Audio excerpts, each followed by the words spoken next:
দল আছে তারা ইসলাম কায়েম করতে চায়, তারা কমিউনিজম কায়েম করতে চায়।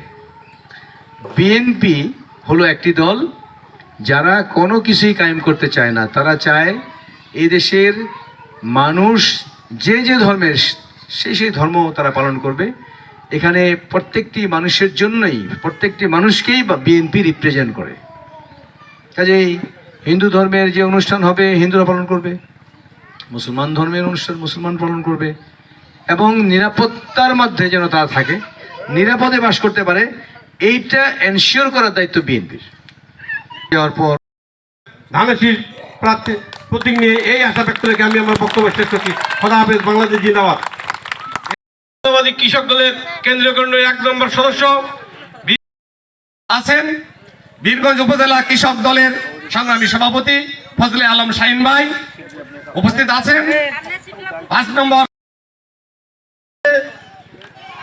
বক্তব্য দেওয়ার মতো কিছু নেই।